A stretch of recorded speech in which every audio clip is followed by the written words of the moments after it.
Hello and welcome to the excellence classes. मैं हिमांशु मिश्रा आप सभी लोगों का अपने यूट्यूब चैनल पर स्वागत करता हूं। दोस्तों, जैसा कि अभी CCRAS की तैयारी अभी ज़ोरों शोरों से चल रही है, इसके साथ ही साथ आप लोग CHSL की तैयारी में भी लग जाइए और SSC के जो प्रीवियस क्वेश्चन दिए गए हैं वो ज़रूर से ज़रूर देखिए, क्योंकि यह दोनों ही जो एग्ज़ाम पैटर्न है वो एक तरह से सेम ही है। और इसी कारण से मैं आप लोगों को हर दिन बोलता हूं कि आप जो भी हो SSC के प्रीवियस क्वेश्चन को देखिए। हमारे चैनल पे जितने भी वीडियो पहले से अपलोडेड हैं, जो करंट में अपलोड किए जा रहे हैं हर दिन, उसे भी देखिए। और हमारे जो रात वाली जो डेली क्विज की सीरीज आती है उसे भी आप ज़रूर से ज़रूर अटेंड कीजिए। ठीक है, तो चलिए चलते हैं आज के पहले प्रश्न की तरफ। और हमारा पहला प्रश्न है, ब्रिटिश संसद में चुने हुए पहले भारतीय कौन थे? जिसके ऑप्शन है दादा भाई नौरोजी, महात्मा गांधी, एनी बेसेंट, बाल गंगाधर तिलक। तो इसका आंसर क्या हो जाएगा? इसका आंसर होगा दादा भाई नौरोजी। और ये कौन सी ईस्वी में चुनाव लड़े थे? तो 1892 में। ठीक है, इन्होंने कब चुनाव लड़ी थी? तो 1892 में। और किस पार्टी से के ये उम्मीदवार बने थे, यानी कैंडिडेट हुए थे? तो लिबरल पार्टी के ये कैंडिडेट हुए थे। और एनी बेसेंट जो है वो माफ़ कीजिएगा, कांग्रेस की पहली महिला अध्यक्ष रही हैं।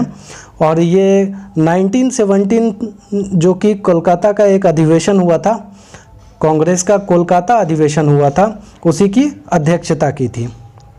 ठीक है, चलिए इसके बाद हमारा प्रश्न है, भारत में थियोसॉफिकल मत किसने प्रारंभ किया? जिसके ऑप्शन है Shrimati Annie Besant, Shrimati madam Blavatsky, बाल गंगाधर तिलक, मैडम ब्लावात्स्की और कर्नल ओलकट। तो इसका आंसर क्या हो जाएगा? इसका आंसर हो जाएगा मैडम ब्लावात्स्की और कर्नल ओलकट ने। अब ये जो थियोसॉफिकल सोसाइटी थी उसकी स्थापना कब की गई थी? तो 1875 में। इसकी इस्टेब्लिशमेंट हुई थी 1875 में। और कहाँ हुई थी? तो न्यूयॉर्क में इसका इस्टेब्लिशमेंट किया गया था। और उसके बाद 1879 में इसको मुंबई शिफ्ट किया गया। ठीक है, तो चलिए इसके बाद हमारा अगला प्रश्न है, धूपगढ़ी, यहाँ धूपगढ़ी होना चाहिए था, धूपगढ़ हो गया, धूपगढ़ी हो जाएगा। धूपगढ़ी चोटी किस श्रेणी की सर्वोच्च चोटी है? जिसके ऑप्शन है सतपुरा, अरावली, अजंता और मैकाल।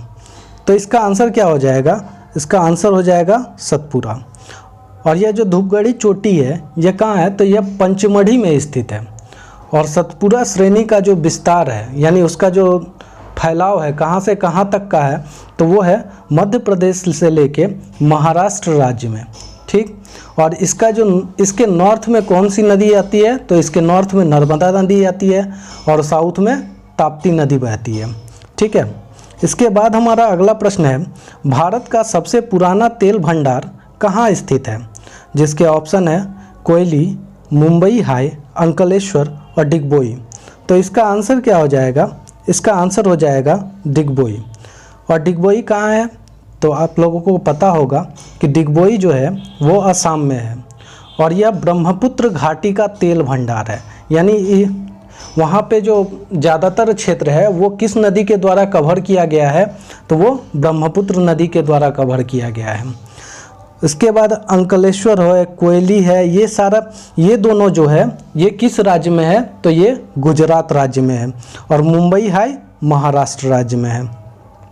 दोस्तों, अगर यह जानकारी आप लोगों को अच्छी लग रही हो और आप हमारे चैनल पर नए विजिट कर रहे हो तो हमारे चैनल को सब्सक्राइब जरूर करें। ठीक है, चलिए अगले प्रश्न को देखिए, कौन सी जनजाति उत्तरी ध्रुवीय क्षेत्रों में चारों तरफ निवास करती है? जिसके ऑप्शन है मसाई, स्कीमो, बुशमैन, लैप्स। तो इसका आंसर क्या हो जाएगा? इसका आंसर हो जाएगा स्कीमो। और यह जो स्कीमो जनजाति है यह अलास्का, कनाडा, ग्रीनलैंड और उत्तरी रूस यानी नॉर्थ रूस में निवास करती है। मसाई की बात करें तो ये मसाई जनजाति है, ट्राइब्स है, जो कि दक्षिण केनिया, साउथ केनिया और नॉर्थ तंजानिया में निवास करती है। बुशमैन जो है वो अफ्रीका के कालाहारी जो डेजर्ट है उसमें रहती है। ठीक है, इसके बाद हमारा अगला प्रश्न है, विश्व स्वास्थ्य दिवस 2020 का थीम क्या था? जिसके ऑप्शन है universal health coverage, everyone everywhere, health for all, support nurses and midwives, food safety. तो इसका आंसर क्या होगा? इसका आंसर हो जाएगा सपोर्ट नर्सेस एंड मिडवाइफ्स। और यह विश्व स्वास्थ्य दिवस कब मनाया जाता है? तो यह मनाया जाता है 7 अप्रैल को। ठीक है। इसके बाद हमारा अगला प्रश्न है, जल जीवन हरियाली मिशन की शुरुआत बिहार के किस जिले में शुरू की गई?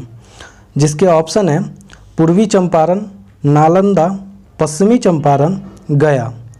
और इसका आंसर क्या हो जाएगा? इसका आंसर हो जाएगा पश्चिमी चंपारण।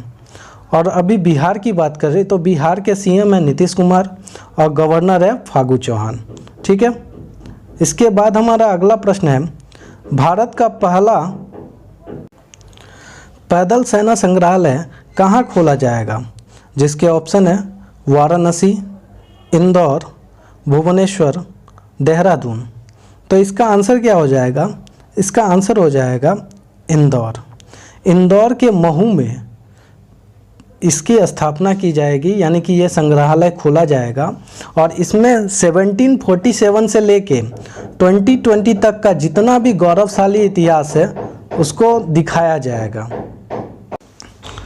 और यह दिखाने का जो तरीका होगा वो मैन मेड होगा, यानी वो 3D प्रिंटिंग के थ्रू, पिक्चर्स के थ्रू, इन सब के थ्रू इसको दिखाया जाएगा। इसके बाद हमारा अगला प्रश्न है, प्रकाश है, जिसके ऑप्शन है यह एक विद्युत चुंबकीय तरंग है, यह एक कण प्रकृति है, यह ऊर्जा का एक रूप है, उपरोक्त सभी। तो इसका आंसर क्या हो जाएगा? उपरोक्त सभी। वास्तव में क्या है कि प्रकाश एक प्रकार की ऊर्जा है जो विद्युत चुंबकीय तरंग के रूप में संचारित होती है, यानी मूवमेंट करती है। और यह सीधी रेखा में भी गमन करती है तथा यह दोहरी प्रकृति यानी ड्यूअल नेचर्स की होती है, जिसमें तरंग और कण दोनों आता है। ठीक है। इसके बाद हमारा अगला प्रश्न है, बायोगैस संयंत्र में निम्नलिखित में कौन सी प्रक्रिया होती है? जिसके ऑप्शन है किण्वन, अपचयन, हाइड्रोजनीकरण, मल्टीप्लेक्सिंग। तो इसका आंसर क्या हो जाएगा? इसका आंसर हो जाएगा किण्वन। ठीक है। बायोगैस संयंत्र में क्या होता है, घरेलू कचरा और जानवर के जो अपशिष्ट यानी एक्सक्रेटरी प्रोडक्ट जितना भी होता है उन सबको ले जाके उसका यूज़ किया जाता है, उसको सड़ाया जाता है और सड़ाने के बाद उसमें से गैस निकाला जाता है। ठीक है। हमारा अगला प्रश्न है, सर्प विषरोधी सुई किस तत्व का यौगिक है? ठीक। जिसके ऑप्शन है स्वर्ण यौगिक, चांदी यौगिक, आयोडीन यौगिक, क्लोरीन यौगिक। तो इसका आंसर क्या हो जाएगा? इसका आंसर हो जाएगा स्वर्ण यौगिक। ठीक है। यानी ये सोने का इसमें कंपाउंड रहता है जिसका नाम है ऑरिक क्लोराइड। ठीक। इसके बाद हमारा अगला प्रश्न है, इलेक्ट्रॉन की खोज किसने की थी? जिसके ऑप्शन है Goldstein, Chadwick, J Thomson, Anderson. तो इसका आंसर क्या हो जाएगा? इसका आंसर हो जाएगा जे थॉमसन। वहीं अगर गोल्डस्टीन की बात करें तो इन्होंने प्रोटॉन की खोज की थी। वहीं प्रोटॉन का जो नामकरण था वो किसने किया था? रदरफोर्ड ने किया था। चैडविक की बात करें तो इन्होंने न्यूट्रॉन की खोज की थी। और एंडरसन की बात करें तो इन्होंने पॉजिट्रॉन की खोज की थी। इसके बाद हमारा अगला प्रश्न है, जंतु तथा पादप के मृत अवशेष के सड़ने या गलने में क्या होता है?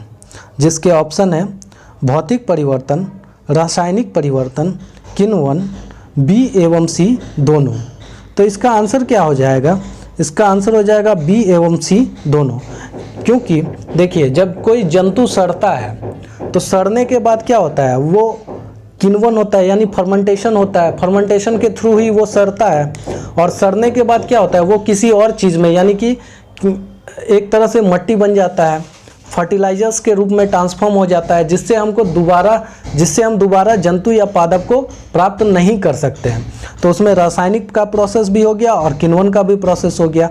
और फिजिकल चेंज का मतलब क्या होता है कि यानी कोई ऐसा चेंजेस जिसमें थोड़ा देर के लिए चेंज आता है और फिर किसी न किसी तरीक़ा से दोबारा उस चीज़ को हम प्राप्त कर सकते हैं। जैसे पानी से बर्फ़ बनना, उसमें क्या होता है? पानी बर्फ़ बनता है और फिर उसको नॉर्मल टेम्परेचर पे ला दीजिए तो वो दोबारा से पानी बन जाता है। ठीक, इसके बाद हमारा अगला प्रश्न क्या है, निम्नलिखित में से कौन आनुवांशिक रोग नहीं है? जिसके ऑप्शन है थैलेसीमिया, वर्णांधता, हीमोफीलिया, ल्यूकेमिया। तो यहाँ पे सबको पता होगा कि जो ल्यूकेमिया है वो आनुवांशिक रोग नहीं है। बाकी सभी ये थैलेसीमिया, वर्णांधता, हीमोफीलिया, ये सारा क्या है, ये सारा आनुवांशिक रोग है, यानी एक जनरेशन से दूसरे जनरेशन में ट्रांसफ़र होते रहता है। और यह जो आनुवांशिक बीमारी होती है उसका वाहक कौन है, उसको कैरी कौन करता है? तो वो माता कैरी करती है, यानी स्त्रियां कैरी करती हैं। ठीक है, इसके बाद हमारा अगला प्रश्न है, आपातकाल के दौरान मौलिक अधिकारों का निलंबन कौन कर सकता है? जिसके ऑप्शन है संसद, केवल लोकसभा, भारत का राष्ट्रपति, मंत्रिमंडल। तो इसका आंसर क्या हो जाएगा? इसका आंसर होगा भारत का राष्ट्रपति। अब देखिए, भारत में 3 तरह के आपातकाल हैं। एक है राष्ट्रीय आपातकाल, दूसरा है राष्ट्रपति शासन और तीसरा है वित्तीय आपात। तो राष्ट्रीय आपात जो है उसका वर्णन संविधान के कौन से आर्टिकल में किया गया है? तो हमारे कॉन्स्टिट्यूशन के आर्टिकल 352 में राष्ट्रीय आपात का वर्णन किया गया है। राष्ट्रपति शासन का वर्णन किस में किया गया है? तो आर्टिकल 356 में। उसके बाद वित्तीय आपात का वर्णन किस में किया गया है? तो वो हो जाएगा 360 में। और एक चीज़ हमेशा याद रखिएगा कि हमारे देश में आज तक कभी भी वित्तीय आपात नहीं लागू किया गया है। ठीक है, इसके बाद हमारा अगला प्रश्न है, भारतीय संविधान में विधि के समक्ष समता किस देश के संविधान से लिया गया है? जिसके ऑप्शन है अमेरिका के संविधान से, जापान के संविधान से, जर्मनी के संविधान से, इंग्लैंड के संविधान से। तो इसका आंसर क्या हो जाएगा? इसका आंसर हो जाएगा इंग्लैंड के संविधान से। अगर अमेरिका के संविधान की बात करें तो वहाँ से हम लोगों ने मौलिक अधिकार लिया है, न्यायिक पुनर्वलोकन लिया है, संविधान की सर्वोच्चता लिया है। इसके साथ ही साथ अगर जापान की बात करें तो वहाँ से हम लोगों ने विधि द्वारा स्थापित प्रक्रिया लिया है। और जर्मनी से बात करें तो अभी जो मैंने आपात की चर्चा की है वो आपातकाल का वर्णन कहाँ पे है? तो जर्मनी के संविधान से लिया गया है। इसके बाद हमारा अगला प्रश्न है, ऐहोल अभिलेख किस शासक से संबंधित है? जिसके ऑप्शन है स्कंदगुप्त, हर्षवर्धन, पुलकेशिन द्वितीय, उपरोक्त में से सभी। तो इसका आंसर क्या हो जाएगा? इसका आंसर हो जाएगा पुलकेशिन द्वितीय। और यह जो ऐहोल अभिलेख है इसमें किस चीज़ का वर्णन किया गया है? तो इसमें वर्णन किया गया है पुलकेशिन द्वितीय और हर्षवर्धन के बीच में जो युद्ध हुई थी उसके बारे में इसमें वर्णन किया गया है। और इस अभिलेख के रचयिता कौन है? तो वो है रवि कीर्ति। ठीक है दोस्तों, अगर आप हमारे चैनल पर नए आ रहे हैं और ये सारी जानकारियाँ आप लोगों को अच्छी लग रही हो तो हमारे चैनल को सब्सक्राइब जरूर करें। अगला प्रश्न देखिए, यदि ब्याज का भुगतान राजकोषीय घाटे से घटाया जाता है तो शेष राशि के बराबर क्या होता है? तो इसका आंसर हो जाएगा, माफ़ कीजिएगा, इसका ऑप्शन दिया गया है, पहले वो देख लीजिए। मौद्रिक घाटा, राजस्व घाटा, प्राथमिक घाटा, प्रभावी राजस्व घाटा। तो इसका आंसर क्या हो जाएगा? इसका आंसर हो जाएगा प्राथमिक घाटा। यानी अगर ब्याज का भुगतान राजकोषीय घाटे से माइनस कर दें तो उसको क्या बोला जाता है? उसको प्राइमरी डेफिसिट बोला जाता है। ठीक है, इसके बाद हमारा प्रश्न है, किस वर्ष भारतीय रिजर्व बैंक का राष्ट्रीयकरण किया गया? जिसके ऑप्शन है 1935, 1949, 1955, 1969। तो इसका आंसर क्या हो जाएगा? इसका आंसर होगा 1949। इसका एस्टेब्लिशमेंट कब किया गया था? तो वो किया गया था 1935 में। और इसका हेडक्वार्टर कहाँ है, यानी आरबीआई का हेडक्वार्टर कहाँ है? तो वो है मुंबई में। आरबीआई के जो प्रेजेंट गवर्नर हैं वो कौन है? तो वो है शक्तिकांत दास। और यह कितने नंबर के गवर्नर हैं? तो वो है 25 नंबर के गवर्नर। ठीक है, इसके बाद हमारा आज का अगला प्रश्न आ गया है, ऑपरेशन क्लीन आर्ट किससे संबंधित है?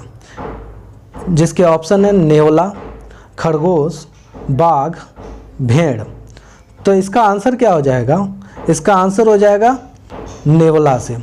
और यह जो ऑपरेशन क्लीन आर्ट है यह नेवला के बाल की तस्करी करने के को रोकने से बचाने के लिए, नेवला का जो बाल होता है उसके ऊपर जो खाल होती है, रोए होते हैं, उसी की तस्करी से बचाने के लिए को रोकने के लिए ये ऑपरेशन क्लीन आर्ट का शुरुआत किया गया है। ठीक है, आज के लिए बस इतना ही। कल फिर मिलेंगे आप लोगों से नई वीडियो के साथ। तब तक के लिए धन्यवाद। और आप हमारे चैनल पे नए आ रहे हो तो हमारे चैनल को सब्सक्राइब ज़रूर करें। हमारा जितना भी पहले का वीडियो दिया गया है उसे आप ज़रूर से ज़रूर देखें, ताकि आगे की जो परीक्षा आप देने वाले हैं उसमें अधिक से अधिक आप लाभ उठा पाएँ। धन्यवाद।